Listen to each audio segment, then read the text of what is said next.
오늘 우리에게 주시는 말씀은 요한복음 13장 8절부터 11절까지의 말씀입니다.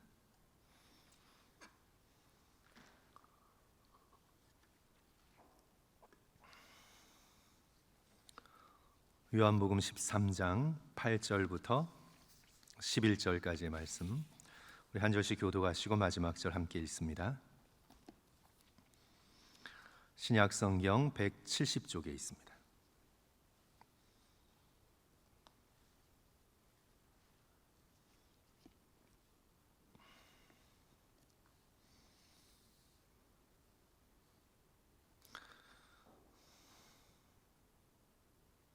베드로가 이르되 내 발을 절대로 씻지 못하시리이다. 예수께서 대답하시되 내가 너를 씻어주지 아니하면 내가 나와 상관이 없느니라. 시몬 베드로가 이르되 주여 내 발뿐 아니라 손과 머리도 씻어주옵소서. 예수께서 이르시되 이미 목욕한 자는 발밖에 씻을 필요가 없느니라. 온 몸이 깨끗하니라. 너희가 깨끗하나 다는 아니니라 하시니, 같이 읽습니다. 이는 자기를 팔 자가 누구인지 아심이라. 그러므로 다는 깨끗하지 아니하다 하시니라. 아멘. C.S. 루이스의 소설 나니아 연대기를 보시면 거기에 하얀 마녀가 등장합니다. 손길이 닿는 곳마다 차가운 얼음으로 변합니다. 그녀가 지나가는 곳마다 생명이 죽고 모든 것이 얼어붙고 완전한 겨울나라가 됩니다. 반면에 그리스도의 역할인 사자 아슬라는 가는 곳마다 생명을 움트게 하고 그가 가는 곳마다 얼음이 녹고 꽃이 피고 새가 지저귀는 봄이 됩니다. 모든 것에 생명을 불어넣는 봄을 가져옵니다. 예수 그리스도께서 생명이 없는 이 땅 가운데 오셔서 영생의 씨앗을 뿌려주시고 믿는 자에게 구원을 가져다 주시고 죄로 가득한 이 세상에 생명의 나라 하나님의 나라를 가져오셨습니다. 예수 그리스도로 인해 모든 것이 변화되었습니다. 특별히 우리의 신분이 변화되었습니다. 요한일서 3장 2절 사랑하는 자들아 우리가 지금은 하나님의 자녀라. 우리가 지금 하나님의 자녀라. 하나님의 원수에서 하나님의 에너미, 하나님의 원수에서 하나님의 자녀가 되었습니다. 예수 그리스도로 인해 우리의 신분이 바뀌게 되었습니다. 죽음 또한 바뀌게 되었습니다. 시편 116편 15절 그의 경건한 자들의 죽음은 여호와 보시기에 귀중한 것이로다. 여호와께서 보시기에 귀중한 것이로다. 경건한 자들, 성도들, 주의 백성들에게 죽음은 귀중한 것이 되었습니다. 여호와 하나님이 보시기에 귀한 것이 되었습니다. 이전에 죽음은 지옥의 문이었는데 예수 그리스도의 십자가의 구원으로 인해 이제 죽음은 천국의 문이 되었습니다. 예수 그리스도로 인해 모든 것이 바뀌었습니다. 고난도 변화되었습니다. 로마서 8장 18절 생각하건대 현재의 고난은 장차 우리에게 나타날 영광과 비교할 수 없도다. 고난이 장래의 영광과 연결이 됩니다. 고난이 단순한 징벌이 아니라 앞으로 가져다 줄 하나님께서 우리에게 주실 놀라운 영광과 연결이 됩니다. 그리하여 재림주께서 확고하게 명령하고 계십니다. 죽도록 충성하라. 그리하면 내가 생명의 면류관을 내게 주리라. 고난이 영광과 연결이 됩니다. 예수 그리스도로 인해 모든 것이 달라졌습니다. 예수 그리스도는 게임 체인저가 되십니다. 우주의 모든 것에 판을 뒤엎어 버리셔서 새로운 것으로 만드시는 예수 그리스도야말로 진정한 게임 체인저십니다. 예수님으로 인해 변화된 것 또 한 가지가 있는데 바로 우리가 오늘 이 본문을 통해 살펴볼 것입니다. 그것은 바로 죄입니다. 이전에는 죄가 사망을 낳았습니다. 죄가 사망으로 연결되었습니다. 그러나 이제 구원받은 믿음의 백성에게 죄는 은혜로 이어집니다. 언뜻 들으면 이해하기가 쉽지 않습니다. 로마서 5장 20절, 율법이 들어온 것은 범죄를 더하게 하려 함이라. 그러나 죄가 더한 곳에 성도 여러분 뭐라고 기록하고 있습니까? 은혜가 더욱 넘쳤나니. 이 말씀은 죄를 정당화하는 것이 아닙니다. 죄는 그 자체가 죄를 범하는 자에게 고통이 됩니다. 하지만 그 죄를 깨닫고 십자가 앞에 나가 회개하고 예수 그리스도를 바라보고 점점 그 죄 때문에 주님께 가까이 다가가는 자는 오히려 주님께로부터 오는 놀라운 은혜를 체험하게 됩니다. 예수 그리스도로 인해 모든 것이 바뀌었는데 죄가 죽음에 이르는 것이 아니라 믿는 자에게 죄가 은혜로 이어지게 됩니다. 사도 바울은 자기 자신을 가장 작은 자라 고백합니다. 왜냐하면 그에게는 교회를 핍박했던 전력이 있기 때문입니다. 고린도전서 15장 9절 그리고 10절, 나는 사도 중에 가장 작은 자라. 나는 하나님의 교회를 박해하였으므로 사도라 칭함받기를 감당하지 못할 자니라. 성도 여러분, 만약 사도 바울이 교회를 핍박한 전력이 없어요. 전혀 교회를 핍박한 전력이 없고 아주 깨끗하고 아주 모범적이었으면, 그래서 누가 봐도 와, 그는 대단한 사도다, 칭찬받을 이력을 줄줄이 가지고 있었다면 그는 아마 이처럼 겸손하지 못했을 겁니다. 절대로.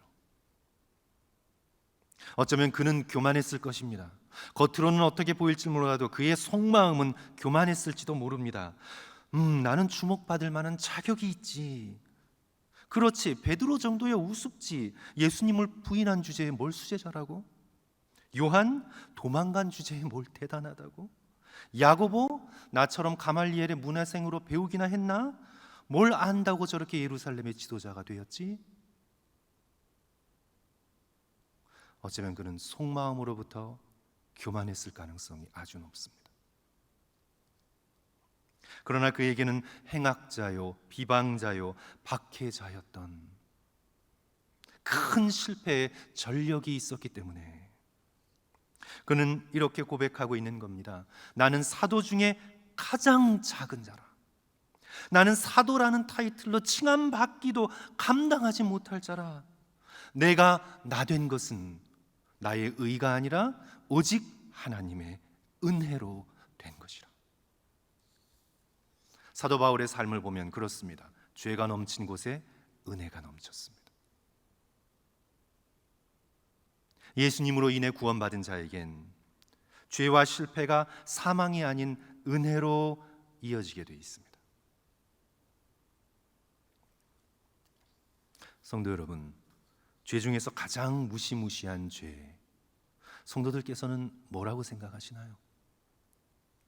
내가 끝까지 피해야 될 죄, 다른 모든 것들은 혹시 내가 저지를지 몰라도 이것만은 저지르면 안 된다고 생각하는 죄, 죄 중에서 가장 무서운 죄를 성도 여러분 꼽으라고 한다면 여러분은 무엇을 꼽으시겠습니까? 살인? 간음? 도둑질? 그 모든 죄들이 끔찍한 죄이긴 하지만요, 죄 중에서 최고의 죄, 그것은 그리스도의 사랑과 자비를 거절하는 죄입니다. 성경이 말씀하고 있는 구원하시는 성령의 능력을 회방하는 죄입니다. 죄 중에서 가장 두렵고 무서운 죄는 예수 그리스도의 사랑과 자비를 거절하는 죄입니다. 교만도요, 내가 조금 우쭐해지는 정도의 교만은 우리들의 삶 속에서 있습니다. 그런데 궁극적으로 극단적인 교만, 그것이 바로 사단의 죄이고 사단이 빠져나가지 못하는 죄이지요. 나는 그리스도의 사랑이 필요 없고 죄 용서도 필요 없고 그리스도의 자비 같은 거 필요 없어. 나는 내가 알아서 할 수 있어. 이것이 교만의 죄 중에서 가장 극단적인 교만, 바로 사단의 죄인 겁니다. 오늘 우리는 성경을 통해 우리가 피해야 할 죄 중에서 가장 무시무시한 죄, 그리스도의 사랑과 자비를 거절하는 죄다라는 것을 우리가 깨달을 수 있었으면 좋겠습니다. 그래서 오늘 본문에서 예수님께서 베드로에게 경고하시는 겁니다. 오늘 8절 후반부 보시면 내가 너를 씻어주지 아니하면 내가 나와 아무 상관이 없느니라. 예수님의 용서를 거절하는 것, 예수님의 씻어주심을 거절하는 것, 겸손을 가장해서 거절하는 것. 아니 어떻게 주님이 내 더러운 발을. 그러나 예수 그리스도께서 말씀하고 계십니다. 내가 만약 나의 사랑과 자비를 거절한다면 너는 나와 상관이 없다. 예수 그리스도께서 가장 두려운 죄를 범하지 말라고 베드로에게 경고하고 계시는 것입니다. 사랑하는 성도 여러분, 우리는 여전히 육체를 옷 입고 있기 때문에 우리가 예수 그리스도의 십자가의 보혈로 구원받았어도 우리는 여전한 우리 자신의 죄된 습관으로 인해 날마다 죄와 씨름할 수밖에 없습니다. 예수 그리스도의 보혈의 공로로 우리는 의롭다 칭함을 받았지만 속으로는 여전히 죄인입니다. 마틴 루터의 용어를 빌리자면 우리는 의인인 동시에 죄인입니다.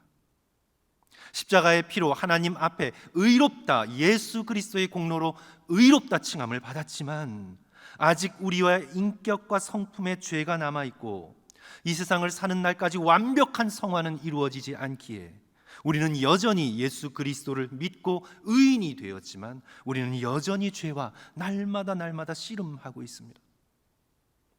우리는 여전히 죄를 짓고 주님 앞에 또 나오고 여전히 자신의 죄를 깨닫고 주님 앞에 또 나오고. 하지만 사랑하는 성도 여러분, 가장 큰 무시무시한 죄를 우리는 저지르면 안 됩니다. 그것은 예수 그리스도의 사랑과 자비를 거절하는 죄. 내가 너를 씻어주지 아니하면 내가 나와 아무 상관이 없느니라. 그러므로 우리는 죄 가운데 있더라도 끊임없이 그리스도의 사랑과 자비를 바라며 주님 앞으로 나아가야 합니다. 주님께 우리의 발을 씻겨달라고 내밀어야 합니다. 우리가 다시 구원받을 필요는 없습니다. 이미 십자가의 보혈로 온 몸이 깨끗게 되었기 때문입니다. 10절의 말씀, 예수께서 이르시되 이미 목욕한 자는 발밖에 씻을 필요가 없느니라. 온 몸이 깨끗하니라. 너희가 깨끗하나 다는 아니니라 하시니 누구를 가리키시는 겁니까? 가룟 유다를 가리키시는 겁니다. 사단을 닮아 그리스도의 사랑과 그리스도의 자비를 끝까지 거절하는 죄, 가룟 유다를 가리키시는 겁니다. 우리는 죄 가운데 있더라도 이제 베드로는 예수 그리스도를 3번이나 부인하게 될 거잖아요. 죄 가운데 있더라도 아니 그 죄 때문에, 자신의 완벽함 때문에, 자신의 멋진 모습 때문에 예수께 나가는 것이 아니고, 그런 사람들은 예수께 나갈 수가 없어요. 자신의 죄 때문에, 자신의 무너짐 때문에, 자신의 눈물과 실패 때문에 더욱 예수께 가까이 나가 자신의 더러운 발을 내밀 수 있는 믿음.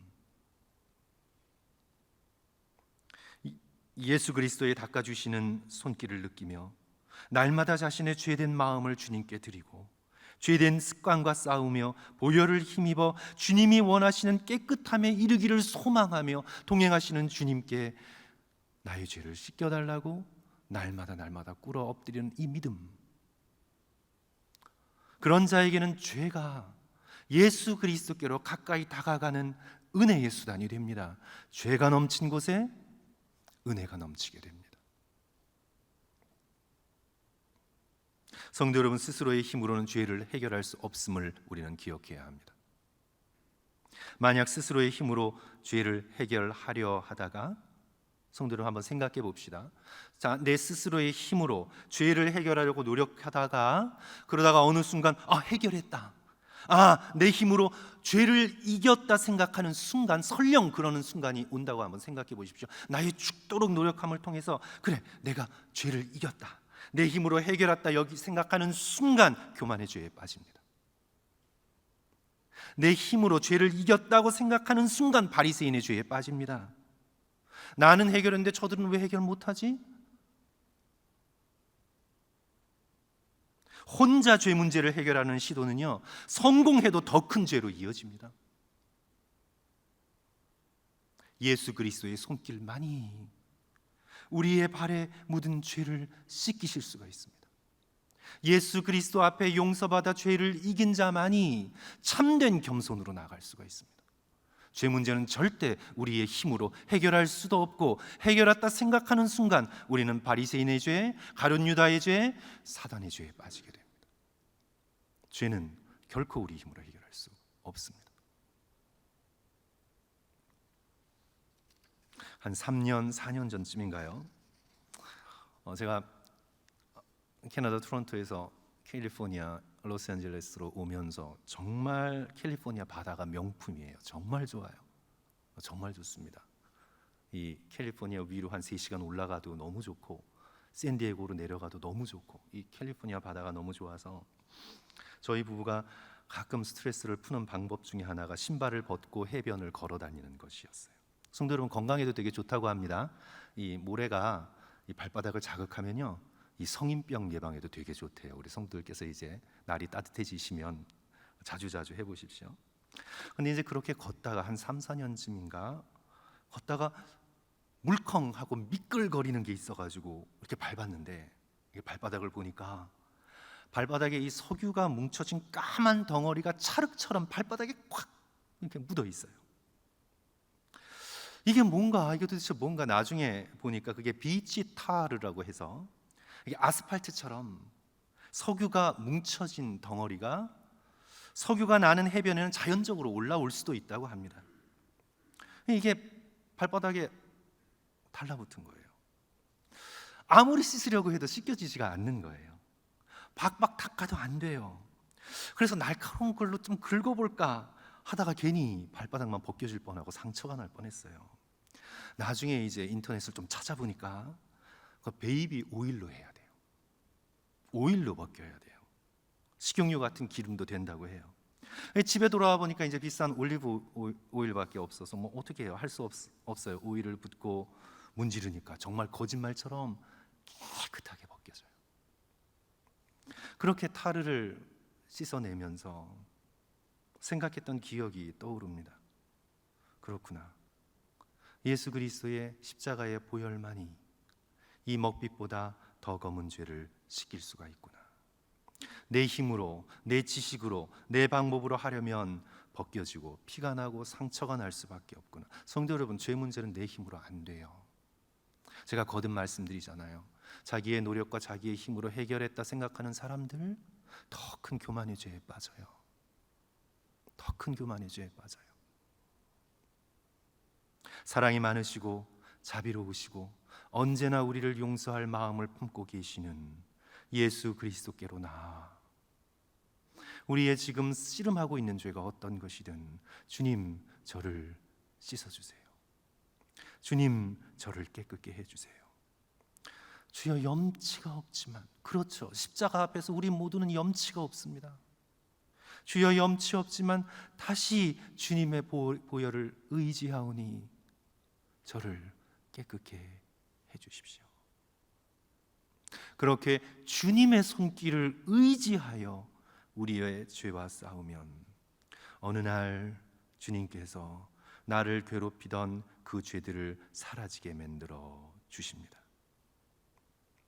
그 죄를 사라지게 해도 내가 교만하지 않을 수 있는 준비가 되었을 때,